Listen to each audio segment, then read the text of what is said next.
പെട്ടെന്ന് ഒരാളെ ഒന്ന് മനസ്സിലേക്ക് ഒന്ന് കൊണ്ടുവരാമോ? അതായത് ചിലപ്പോൾ നിങ്ങളുടെ പ്രാർത്ഥന ഒത്തിരി ആവശ്യമുള്ള ആളായിരിക്കാം. നിങ്ങളോട് ഈ ദിവസങ്ങളിലൊക്കെ പ്രാർത്ഥന ചോദിച്ചുള്ള ഒരാളായിരിക്കാം. ഈ അടുത്ത ദിവസങ്ങളൊക്കെ പരിചയപ്പെട്ട ഒരാളായിരിക്കാം. അവർക്ക് വേണ്ടിയൊക്കെ പ്രാർത്ഥിക്കാൻ ഒരു വലിയ ദൗത്യം നമുക്കുണ്ടല്ലേ? നമ്മുടെ കുടുംബാംഗങ്ങളായിരിക്കാം, സൗഹൃദങ്ങളായിരിക്കാം, ഓഫീസിൽ കൂടെ ജോലി ചെയ്യുന്നവരായിരിക്കാം, ഹോസ്റ്റലിൽ താമസിക്കുന്നവരായിരിക്കാം, ഒരു സ്ട്രേഞ്ചർ ആയിരിക്കാം. They need your prayers. നിങ്ങളുടെ പ്രാർത്ഥന ആവശ്യമാണെന്ന് നിങ്ങൾക്ക് തോന്നുന്ന ഒരാളെ പെട്ടെന്നൊന്ന് മനസ്സിലേക്ക് കൊണ്ടുവരിക. അവരുടെ ഒരു ജീവിതാവശ്യത്തെ പെട്ടെന്ന് ഓർക്കുക. അവർക്ക് വേണ്ടി ഈ സമയം ഒന്ന് പ്രാർത്ഥിക്കുക. ഒരു വചനം നിന്ന് പറഞ്ഞു തരാൻ വേണ്ടി പോവാണ്. കൊളോസോസ് 1:9 പൗലോസ്ലീഹ ഇങ്ങനെ പറയുന്നുണ്ട്, നിങ്ങളെക്കുറിച്ച് കേട്ട നാൾ മുതൽ ഞാൻ നിങ്ങൾക്ക് വേണ്ടി പ്രാർത്ഥിച്ചുകൊണ്ടിരിക്കുകയാണ്. ആ പ്രാർത്ഥനയിൽ നിന്ന് ഞാൻ പുറകോട്ട് പോയിട്ടില്ല, വിരമിച്ചിട്ടില്ല എന്നൊക്കെ പൗലോസ്ലീഹ പറയുന്നുണ്ട്. നമുക്കിന്ന് നമ്മുടെ ആ പ്രിയപ്പെട്ട ഒരാളെ പെട്ടെന്ന് മനസ്സിലേക്ക് ഈശോ കൊണ്ടുതരുന്ന പരിശുദ്ധാത്മാവ് ഒരാളെ ഒരു ബോധ്യം, ഒരു ഓർമ്മ കൊണ്ടു തരുന്നുണ്ടെങ്കിൽ അയാൾക്ക് വേണ്ടി പ്രത്യേകമായിട്ടൊന്ന് പ്രാർത്ഥിക്കുക. അത് ആരും ആവട്ടെ. എങ്ങനെ പ്രാർത്ഥിക്കണം എന്നറിയോ? പൗലോസ്ലീഹ അവർക്ക് വേണ്ടി ഇങ്ങനെ പ്രാർത്ഥിച്ചത്. കൊളോസോസ് 1:9 തുടർന്ന് വായിച്ചു നോക്കണം. നിങ്ങൾ പൂർണ്ണമായ അറിവും ആത്മീയ ജ്ഞാനവും വഴി ദൈവഹിതത്തെക്കുറിച്ചുള്ള ഉൾക്കാഴ്ചയാൽ നിങ്ങൾ നിറയപ്പെടണമെന്നാണ് ഞാൻ പ്രാർത്ഥിക്കുന്നത്.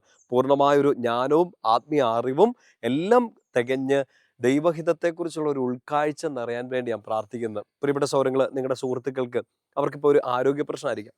അവർ ചിലപ്പോൾ ഒരു ക്രൈസിസിൽ പെട്ട് നിൽക്കുകയായിരിക്കാം. കുടുംബത്തിലൊരു ഇഷ്യൂ ആയിരിക്കാം. അവർക്ക് വേണ്ടി അവർ ചിലപ്പോൾ നിങ്ങളോട് ആ ജീവിത നിയമങ്ങളൊക്കെ പ്രാർത്ഥിക്കാൻ പറഞ്ഞിട്ടുണ്ടാകാം. നിങ്ങൾ ഇന്ന് പ്രത്യേകം പ്രാർത്ഥിക്കേണ്ട ഇതാണ്. പ്രത്യേകിച്ച് ഇന്ന് രാത്രി കിടന്നുറങ്ങുന്നതിന് മുമ്പ് ആ വ്യക്തിയെ ഒരിക്കൽ കൂടി ഒന്ന് മനസ്സിലോർത്തിട്ട് അവർക്ക് വേണ്ടി ഇത് പ്രാർത്ഥിക്കുക. അവർ പൂർണ്ണമായ അറിവും ആത്മീയ ജ്ഞാനവും വഴി ദൈവഹിതത്തെക്കുറിച്ചുള്ള ഉൾക്കാഴ്ച നിറയുക. എന്ന് വെച്ചാൽ അവരെടുക്കേണ്ട ചില തീരുമാനങ്ങളുണ്ട്. ചിലപ്പോൾ അവരൊരു വലിയ ക്രൈസിസിൽ കൂടെ കടന്നു പോകും. ഇപ്പോൾ അവർക്ക് അറിയേണ്ടത് മറ്റൊന്നുമല്ല, മനുഷ്യരുടെ അഭിപ്രായങ്ങളോ സ്വന്തം ബുദ്ധിശക്തിയോ ഒന്നുമല്ല. അവർക്ക് വേണ്ടത് ദൈവഹിതത്തെക്കുറിച്ചുള്ള ഒരു ഉൾക്കാഴ്ചയാണ്. എന്താണ് കർത്താവ് ഇതിലൂടെ ഉദ്ദേശിക്കുന്നത്, അത് നമ്മുടെ പ്രിയപ്പെട്ട ഒരാൾക്ക് മനസ്സിലാവണം. അവർക്ക് വേണ്ടി ഒന്ന് മനസ്സിലൊന്ന് പ്രാർത്ഥിച്ചു.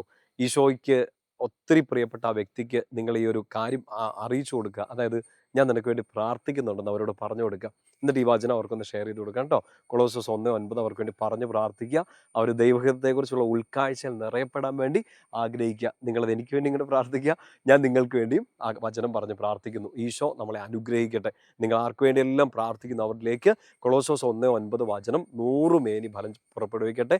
നമ്മുടെ കർത്താവ് ഈശോ മിശിഹായുടെ കൃപയും പിതാവായ ദൈവത്തിൻ്റെ സ്നേഹവും പരിശുദ്ധാത്മാവിൻ്റെ സഹവാസവും കൂടി ഉണ്ടായിരിക്കട്ടെ, ഇപ്പോഴും എപ്പോഴും എന്നേക്കും. ആമേൻ. ഈശോ മിശിഹായ്ക്ക് സ്തുതിയായിരിക്കട്ടെ.